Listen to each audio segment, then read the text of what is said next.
एक बचा है 90 डिग्री। 90 डिग्री चेक करते हैं, ठीक है ना। ओके, देखिए एक समकोण त्रिभुज ले लेते हैं हम लोग।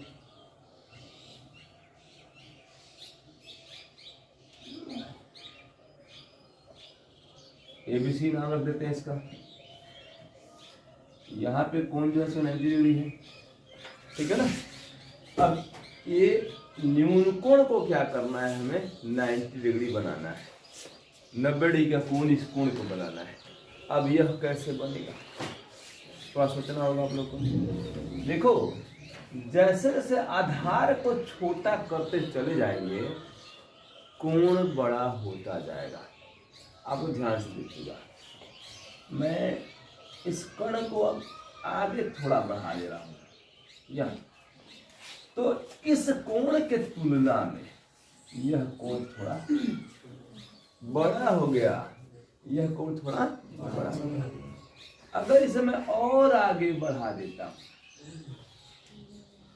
तो थोड़ा और बड़ा हो गया।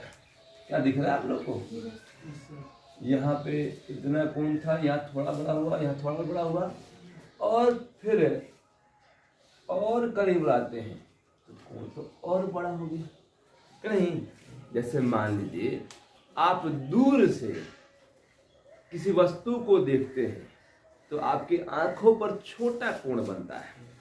अब जैसे जैसे आप उसके करीब जाएंगे तो आंखों पर बनने वाला कोण बड़ा हो जाएगा।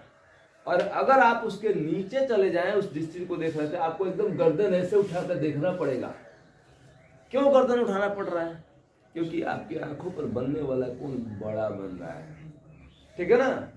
तो उसी प्रकार से जैसे से इसको करीब लेके जाएंगे, यानी आधार को छोटा करेंगे, नहीं, लंब फिक्स रहेगा, लंब केवल फिक्स रहेगा, आधार को छोटा करेंगे तो कोण बड़ा बनता चला जाएगा। और एक समय ऐसी स्थिति उत्पन्न होगी कि आप चलते चलते जब यहाँ B पर पहुंच जाएंगे, कहाँ पहुंच जाएंगे? B पर, तब एकदम सीधा ऊपर की ओर ऐसे देखेंगे कि नहीं, यानी तब जाके यह 90 डिग्री का कोण बनेगा। तो 90 डिग्री का कोण कब बन सकता है? जब कर्ण, नहीं, कर्ण और लंब क्या हो जाए? संपाती हो जाए। कर्ण और लंब क्या हो जाए? संपाती हो जाए, यानी एक दूसरे के बराबर भी होगा और संपाती भी होगा, यानी BC और AC आपस में बराबर हो जाएगा। तो हम लिख सकते हैं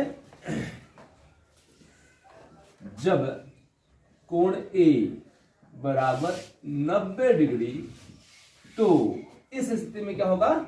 आपको यह कर्ण जो AC है धीरे धीरे धीरे धीरे एकदम BC पर आ जाएगा, तभी जाकर 90 डिग्री का कोण बन सकता है, अन्यथा 90 डिग्री का कोण नहीं बन सकता है। आप वैसे भी जानते हैं कि किसी भी त्रिभुज में दो कोणों का जोगफल 180 नहीं हो सकता है, नहीं।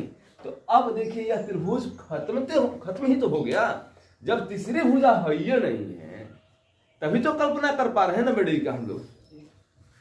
यानी तीसरी भुजा जो AB थी वह खत्म हो क्या हो गई? 0 हो गई, तभी तो 90 की कल्पना कर पा रहे हैं। इसके पहले वाले में देखे थे कि तीसरी भुजा जो इसमें कौन था?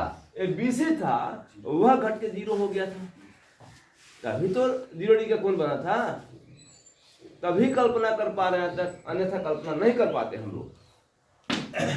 तो यदि कोण ये 90 डिग्री का हो जाएगा तो क्या होगा? आपको यहाँ BC और AC आपस में बराबर हो जाएगा, तथा कौन 0 हो गया जी? AB 0 हो गया। कौन 0 हो गया? AB इसका क्या हो गया? घट के 0 हो गया, यानी आधार उस समय 0 हो जाएगा, तभी जाकर के 90 के कोण बन सकता है, अन्यथा 90 के कोण नहीं बन सकता है, ठीक है ना।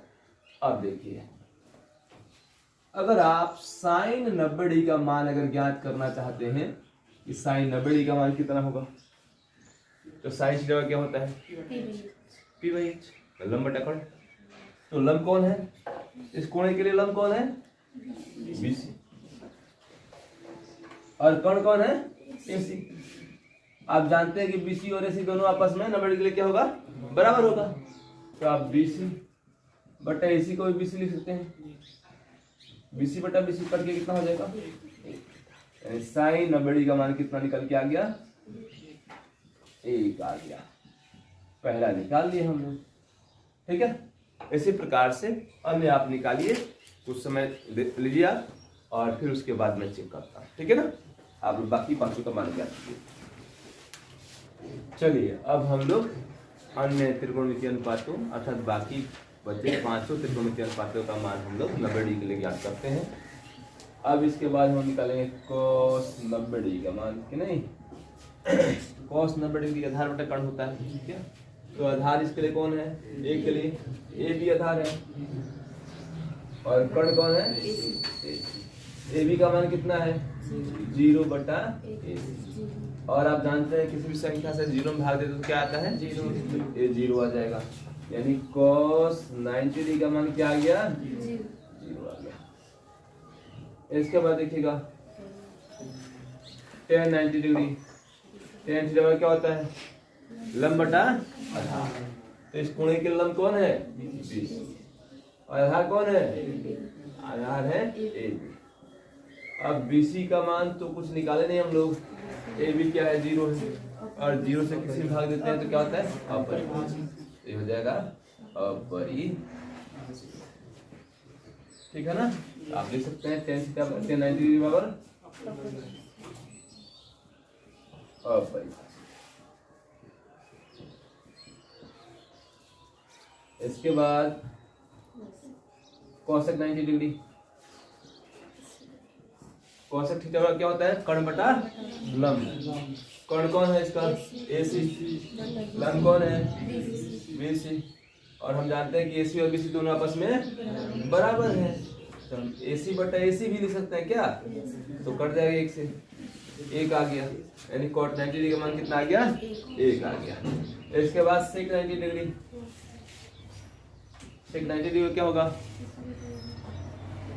sec से हमारा कर्ण बटा आधार होता है ना, तो AC कर्ण हो गया, आधार कौन है AB आधार है, AC का मान तो नहीं पता है, AC ही रहने देते हैं, और AB क्या हो गया 0, और ये क्या हो जाएगा अपरिभाषित। ठीक है ना, अब बचा कौन cot 90°, यह क्या होगा, तो ये होगा आपको आधार बटा AB बटा AB कितना है 0, और BC कुछ भी हो तो क्या होगा। तो इस प्रकार से आपको क्लास 10th में जिन विशेष कोणों का मान ज्ञात करना था उन सभी कोणों का मान हम लोग ज्ञात कर चुके हैं। ठीक है ना, हर साल परीक्षा में ये जो कोण निकाले हैं इसमें से 1-2 कोणों का मान पूछ ही देता है। ठीक है ना, इन कोणों के मान को पूछ ही देता है, इसलिए सभी कोणों का मान हमें याद रहना चाहिए। ठीक है ना, तो आप लोग कल इन सारे कोणों का मान याद करके आएंगे, फिर उसके बाद कल तो छुट्टी रहेगी, हाँ परसों हम लोग फिर इस पे आगे बढ़ेंगे। ओके ठीक।